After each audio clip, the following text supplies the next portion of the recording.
Legend of Yufei, Chapter 71. Let's dive into that opening scene then. It's terrifying. Yulin gets captured by Li Shufu's forces. This is after Yulin actually killed the king's vanguard, a guy named Li. So, not a great start. He's dragged before the king, tied up, probably thinking this is the end. And the king, Li Shufu, he's not exactly rolling out the welcome mat. No kidding. He calls Yulin a small, furry insect, tells him to kneel. Now, most people in that situation, they'd kneel. But Yulin, he refuses, stands tall, says he's the son of a high official, and he won't kneel to an Outer Lands Miao person. Oof. That refusal. Good. Yeah, it's pure defiance, but it's also like a calculated risk, isn't it? He's betting everything on his name, his lineage. He thinks that holds more power than ropes and swords right then. And then he plays his ace card, reveals his identity. My father is the Duke of Wuchang, Marshal Yufei, the one who cleared the Jurchen soldiers at Zuxian Town. Yeah. Boom, mic drop moment. Exactly. Boom is right. The whole atmosphere just shifts. Instantly, Li Shufu's entire demeanor changes. This is where Yufei's legendary status, his posthumous influence really kicks in. So Li Shufu knows the name. Oh, absolutely. He confirms it immediately, says he knows Yufei, and crucially, get this, they met at Zuxian Town. And Yufei had actually promised Li Shufu something important, that he'd recommend him to the emperor for enfeoffment, basically a title, recognition. Ah, okay. So there's a history there, a debt, almost. Precisely, a political debt.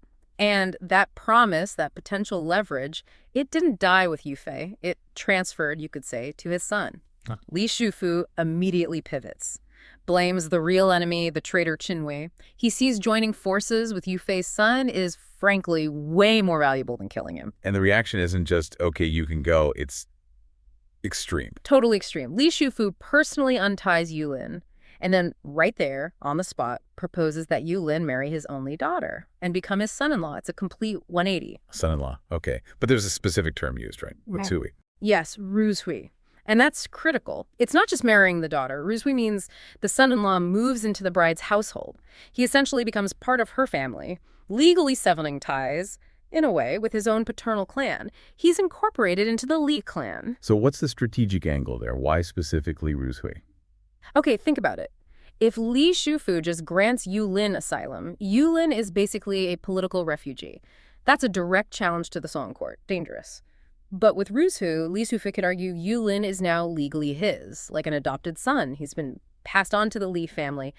This creates this sort of legal shield. It suggests Yulin is outside the Song legal system now, beyond Qinhui's reach. It's a clever loophole.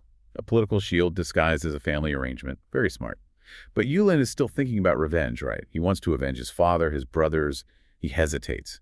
Asked to talk to his mother first. He does hesitate. Understandably, his world just got turned upside down. But Li Shufu insists. He frames it purely as protection. This keeps you safe from that corrupt official Qinhui. He emphasizes the immediate danger. And others support this. Yes, the Miao Queen jumps in. She supports the plan.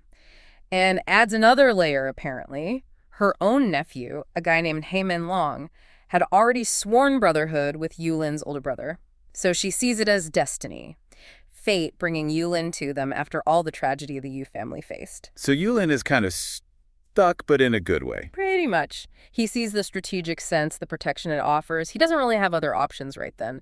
So he agrees, stays, the deal is done. Okay, alliance formed. But meanwhile, Yulin's brothers don't know any of this. Yulei, Chai Wang, the others, they come back from a hunt, realize Yulin's missing. They hear he's been captured by the Miao. Yeah, and their reaction is not subtle. No kidding. They don't send a diplomat. They just grab their horses, ride straight to the Miao fort, the Miao cave, as it's called, and they basically shout threats from the gate, demanding Yulin's release now. Or they'll, and this is a quote, level this fort, leaving not a blade of grass. Talk about going in hot. It shows their fierce loyalty, their brotherhood, but man, it's reckless. They have no idea what's actually happened inside. They're operating on pure emotion, rage and worry. Completely.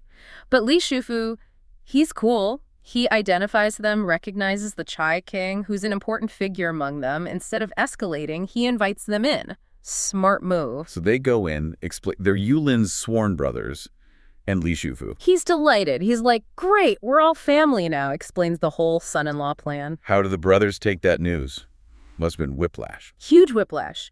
Yulei, probably the leader figure here, tries to negotiate. He says, okay, but can we, Postpone the wedding Hmm. until after we get revenge for Marshal Yufei. Makes sense. Focus on the mission first. Seems logical, but Li Shufu holds his ground. He insists the marriage is about protection now. It's the shield Yulin needs immediately. And then he delivers this rather cold piece of calculation. He says, look, the Yu family has many brothers. You can spare one for this alliance. Wow. Spare a brother. That's blunt. It is. But it underlines the strategic necessity. They're essentially trading Yulin's immediate participation in the revenge plot for the secure base and alliance they all need. It's a tough call, but the brothers see the logic. They concede. The arrangement stands. So the marriage is locked in. It provides the shield. But you said it also ignites the revenge plan. How does that happen so quickly? Right. The alliance immediately becomes the launchpad. It happens when the Miao Queen's nephew shows up. He Manlong, remember him? The one who was sworn brothers with Yulin's older brother. Ah, yeah, the family connection. Exactly. He arrives probably for the feast celebrating the new alliance, and they tell him everything. About Yufei's betrayal, his death at Fengbo Pavilion by Qin Hui. And He Manlong's reaction. Pure fury. The text says his face gets inflamed, he's enraged. He bitterly regrets being too far away to help Yufei when it happened. His personal anger, combined with his position, gives the revenge plan both military muscle and, crucially, a kind of moral authority. But wait, why can't the Yu brothers just lead the charge now that they have Miao support? That's the problem. That's the structural issue. If Yu Lei and the others, as former Song subjects, raise an army against the capital, even against Qin Hui, they're just rebels. Traitors. Bandits in the eyes of the court. That's a losing proposition politically. Okay, right. So they need someone else to lead. Exactly. And this is where Niu Tong, one of the sworn brothers, has a brilliant strategic insight. He points to He Manlong and Li Shufu. He identifies them as Huawei Jiran, people of the outer lands. Meaning they're outside the direct control or jurisdiction of the Song emperor. Precisely. They never held official positions under the Song dynasty. They don't owe direct fealty to this faint emperor, as the text calls him. So if they lead the military action, it can be framed differently. Not as treason against the Song, but as a righteous campaign. A punitive expedition specifically targeting the corrupt official, Qin Hui, for his crimes against the beloved Marshal Yufei. It sidesteps the whole rebellion issue. That's a very fine but critical legal and political distinction. Using their outsider status as a strength? It's the key. They lack accountability to the capital in the same way the Yu brothers do. Plus, Niu Tong figures the common people loved Yufei. They'll likely support this campaign, maybe provide supplies, aid. The plan is to gather forces at Taiheng Mountain. Niu Tong's father has a base there, and then march on Linnan, the capital. Okay, so He Manlong is the chosen leader. How do they actually get the troops moving without, tipping off Qin Hui or causing problems with the Li Shufu right away? Well, that involves a bit of immediate deception. Speed is crucial. He Manlong gets one of his loyal Miao soldiers aside secretly. Tells him to go to King Li Shufu and report a fake emergency. Claim that the Yao Man, another group, are invading the borderlands. Created a diversion. Exactly, a pretext. Li Shufu hears the report, gets angry about this supposed invasion, and immediately orders He Manlong to take 3,000 troops and deal with it. Perfect cover. He Manlong gets his troops, gets his orders, and marches out immediately. But not towards the border. He heads straight for the Central Plains, towards revenge. That's bold. Using the king's own authority against its intended purpose. Does Li Shufu buy it? Not for long. He's no fool. The timing seems suspicious. He sends out scouts. The scouts quickly confirm He Manlong isn't heading for the border. He's marched his troops into the Central Plains towards Song territory. So is Li Shufu angry? Does he recall the troops? No, and this shows his commitment to the alliance, I think. He figures it out. He basically says, okay, He Manlong is going off to seek a name for loyalty and righteousness. He understands He Manlong is going to avenge Yufei, and he lets it happen. He accepts the move.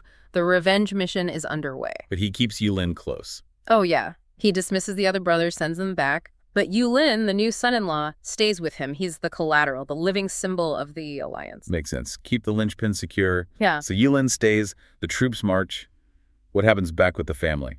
Yulin asks his brother Yulei to go back and comfort their mother, Yu Furen. Assure her he's safe, he's okay, despite being, married off suddenly. The brothers return to where the main family is staying and explain everything to Yufei's widow. The capture, the sudden marriage, the alliance, the revenge plan now in motion. That must have been a lot for her to process. Absolutely. But the final piece is securing that family blessing, making the alliance official on all fronts. So Yu Fern, along with Chai Fern, who's like a secondary matriarch, helped raise the boys. They actually travel to the Miao King's place. They meet the princess, Yulin's new wife, this Yun man, and they approve the match. So full family buy-in. Full buy-in. It validates the whole arrangement culturally. And the source notes that this connection, this alliance, led to frequent visits. It actually helped ease the family's isolation and grief. It provided safety and connection. He Li. He works for probably the biggest villain in Southern song history, the Chief Minister Qin Hui. Qin Hui. Yeah, people listening probably know that name. He's the one usually blamed for, the ultimate betrayal, killing the famous General Yu Fei. Exactly. And that context was vital here because He Li is basically trapped. Yeah. Qin Hui gives him this mission. It's impossible, and it's literally life or death. He has to find and arrest this mysterious mad monk. Shui, is that, yeah. Shui, yeah. Supposedly hiding out on the first mountain of the southeast, wherever that is. And the stakes. Wow. If he fails, it's not just him and his wife who die. No. And this is the real gut punch, the emotional core of the whole thing. Qin Hui is holding his 83-year-old mother hostage, essentially. Failure means she dies too. That's the leverage. Just immense pressure. So today we're going to follow Healy's journey. It starts in despair, obviously, but it ends up somewhere completely unexpected, not with an arrest, but like a divine intervention. Yeah, we're going to see what really happened to Qin Hui, according to this story, and how He Li's intense sense of duty to his mother, his filial piety, is basically the only thing that pulls him through. Okay, so let's start at the beginning of this journey. Li gets sent off, the clock's ticking. Right, and he knows every single day he doesn't find this monk, his family gets closer to, execution. He travels for 3 or 4 months? Yeah. Just grueling travel. And gets nowhere. He asks everyone, right? Farmers, merchants. Literally anyone he meets. Where's this mountain? Who's this monk? Yeah. And nobody knows. Blank stares. He's completely, utterly lost. You mentioned his anxiety isn't really about himself. Not primarily, no. It's all about his mother.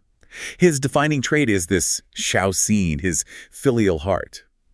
In traditional Chinese culture, caring for your elderly parents, it's like the absolute highest duty. So failing isn't just failing the mission. It's a moral catastrophe, especially since her life depends directly on his success. It's unthinkable for him. Okay, so after months of just hitting dead ends, he gets to a crossroads, literally. And there's a fortune teller, the classic setup, with a sign that promises deep secrets like 8 trigrams seek profound principles, 6 lines exhaust the secrets of ghosts and spirits. Pretty dramatic. He must be desperate. Does he stop? Oh, yeah. He asks for a reading. The fortune teller casts the hexagram, and the news is bad. Straight up tells him, this is not good. The road ahead, treacherous and rugged. Basically, turn back now. But he can he? Because of his mother. He just can't. He insists. He says, look, even if I die, I have to keep going. And somehow that determination, that sheer filial devotion, it convinces the fortune teller. So it gets a clue. A very cryptic one. Take the middle road. Get to Sizu. You'll find who you're looking for there. Right. So off he goes to Sizu. Does it work? Well, he gets there. Yeah. But still nothing. Days go by, no mountain, no monk. He starts thinking, was that fortune teller just messing with me? He feels totally defeated, maybe even tricked. This sounds like rock bottom. Where does he go from there? He feels completely abandoned, yeah. So he tries seeking some kind of spiritual help, goes to the Shanshang temple, but nothing, just silence. And then he reaches the real breaking point. What happens? The path leads him to this cliff face. It's called the Rock of Abandoning the Body. Shenyan. Ominous name. Extremely. He looks down, and the drop is just terrifying. The text says, Shen Tubu, profoundly and utterly unfathomable. Bottomless. He considers jumping. He decides to, yeah. Suicide seems like the only way out of this impossible situation, this guaranteed failure. Yeah. But then he stops himself. Why? What pulls him back? It's his mother again. It comes back to that core duty. In Confucian thinking, taking your own life is like the ultimate failure towards your parents because you abandon your duty to care for them. Ah, right. Because his 83-year-old mother depends entirely on him. Exactly. The instant he realizes ending his life means abandoning her, he just can't do it. His sense of duty literally overrides his despair. It's incredibly powerful. So what does he do instead? He just collapses there, sits down on the rock, cries until he falls asleep from exhaustion. And that's where the earthly journey kind of pauses and something else begins. The divine part. Yeah. He's suddenly woken up by a push. And guess who it is? The fortune teller. The very same fortune teller standing right there. And this time he points directly ahead. And there it is, this huge, magnificent mountain that Heline somehow couldn't see before. That is the real first mountain of the southeast. Wow. So the guide wasn't just geographical. He had to reach that point of despair first. Seems like it. Pushed him to his absolute moral limit before revealing the path. So Healy scrambles up to this incredible temple he sees on the mountain. He finds a monk and asks for Yeshui. And this is the big reveal. This is the pivot. The moment the story goes from like an adventure quest to deep spiritual cosmology. And it all hinges on the name. The monk corrects him immediately. Wow. He says, no, the name isn't Yeshui. He says, it's Ye-Shi. Okay. It sounds exactly the same to me. To the ear, Yeah. maybe. But the written Chinese characters are different. And here's the brilliant part. If you take the character Ye and you put it together with Shi, What do you get? you get a new character, Dai, which means earth. Whoa. So that's like a secret code. It's basically the deity's ID card, hidden in plain sight through language. Li wasn't looking for some random mad monk at all. He was looking for... A god. Specifically, an incarnation of the Bodhisattva King Kshitigarbha Dezanwanpusa. Okay, for listeners who might not know, who is Kshitigarbha? He's hugely important. Think of him as the Bodhisattva who presides over the underworld. He's the judge of the dead, the one who ensures justice is served after life. Kind of like a divine prosecutor and judge rolled into one. So Healy, clutching his arrest warrant from Qin Hui, he's basically trying to arrest the Lord of Hell. How does that go down? Not well for Qin Hui. The Bodhisattva basically laughs. There's no argument, no, negotiation. He just lays it out. You're here to arrest me. Let me tell you something. Qin Hui, I've already arrested him. He's down in Fengdu, the ghost city, suffering right now. Wait, already? So while Healy was still desperately searching on Earth... Qin Hui, the super powerful chief minister, was already dead and imprisoned in the underworld. That's the story's radical claim. Yeah. Earthly power means absolutely nothing against cosmic law. Justice is swift, even if it's invisible to the living. That must have been mind-blowing for Healy. Does he believe it? Well, he's human. He needs proof. So the Bodhisattva is like, fine. He calls for the prison master who literally drags Qin Hui up from the depths of hell. So Healy sees him. Face to face. Qin Hui is in chains, in agony, completely stripped of all his former power and arrogance. Yeah. And right there, the tyrant has to speak to the employee he terrorized. And does Qin Hui say anything? Oh, he does. He delivers the line that became famous from this story. It's his confession. He tells Healy, go tell my wife. Tell her my suffering is because the East Window incident has come to light. Dong Tuang Qifashu. The East Window incident, that's specific. What's it referring to? It refers directly to the historical accusation against Qin Hui, the secret plotting, supposedly done near an East Window, that led to the framing and execution of General Yu Fei. So the story is explicitly linking his punishment to that specific act of treason. It's not just general badness. Exactly. It's historical justice delivered supernaturally. The story provides that closure. And Qin Hui adds a warning. He tells Healy his wife, who conspired with him, will be joining him in hell soon. Good grief. How does Healy react to all this, seeing his tormentor like that? He's horrified, utterly shaken. And then he does something kind of crazy. He actually begs the Bodhisattva to let him take Qin Hui's place in hell. Seriously, why? Maybe pity, maybe just overwhelmed. But the Bodhisattva refuses, obviously. And then Healy makes his real plea, the one that matters. What does he ask for? He doesn't ask for riches or power or even forgiveness for himself. He just asks for one thing. Let me go back to the living world long enough to take care of my 83-year-old mother until she dies naturally. It all comes back to her. It all comes back to filial piety. And the Bodhisattva acknowledges this, that jiaoshen, that deep devotion, that's what saves Healy. Not because he was perfect, but because his commitment to his mother is seen as the supreme virtue. It overrides everything else. He's granted release. Okay, so he gets to leave. But getting back, is it easy? Oh, no, not at all. He's led back by an attendant, a server, and the journey back is basically a terrifying tour through the Chinese Buddhist vision of hell. It's dark, yin wind, black fog. This part is meant to really drive home the reality of retribution. What does he see? First up, evil dog village, Iguken. Sounds unpleasant. Yeah. Think dogs like wolves and tigers, savagely attacking prisoners who are already in chains, tearing limbs, pulling out guts. It's graphic. Yikes. What's next? Then they get to one of the really famous ones, the Mountain of Knives, Doshan Du. Imagine literal mountains, but the peaks are all sharpened swords and knives. Oh. And there are demons, ox-headed and horse-faced demons, actively throwing prisoners onto these knife peaks. The description is brutal. People getting impaled, heads broken, fresh blood dripping everywhere. It's like the punishments are designed to mirror the sins. Like backstabbing leads to being physically impaled. That's often the logic, yeah. Visceral consequences. Heli is just clinging to the attendant, terrified. Then they reach the Nahi Bridge, the bridge over the River of Forgetfulness. What's that like? The river itself is filled with naked, screaming prisoners being bitten by poisonous snakes that, pick out their eyes. And the bridge, it's not really a bridge. It's just a single slippery log stretched across this horrifying river. How does he even cross that? The attendant tells him, "Close your eyes, hold on tight, don't look down." He basically shuffles across in pure terror, soul and gall scattered, as the text says. Then through a haunted wasteland, past the Ghost Gate Pass. Where does it end? They finally reach the platform of gazing at home, Wang Shangtai. It's this place in the underworld where souls can supposedly look back and see their homes, their families one last time. So Li sees his home, Linen City, his mother. He does. He sees it all laid out below him. Oh. And just as he's focused on that image of home, What? the attendant gives him a sharp push.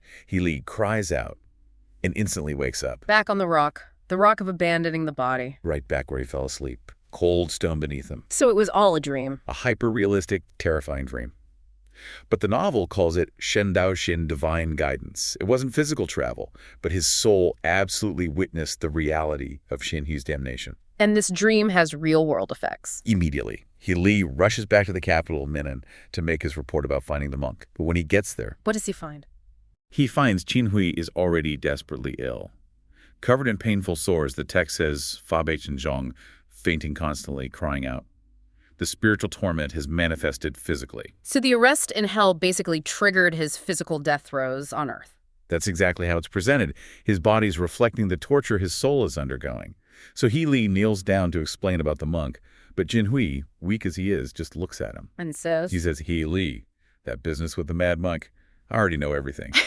He doesn't need Li's report. Hell has already delivered the news, you could say. Wow. And does this realization change Qin Hui at all in his final moments? It seems to break him. He actually shows a flicker of, maybe not mercy, but resignation.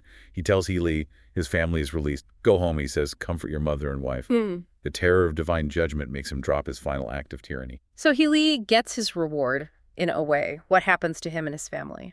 His filial piety pays off spectacularly. He goes home, lives a virtuous life, performs good deeds. And his mother, the whole reason for his journey, she lives to be 99 years old and dies peacefully, naturally, Wu Binger's own. That's incredible. He literally earned her long life through his devotion.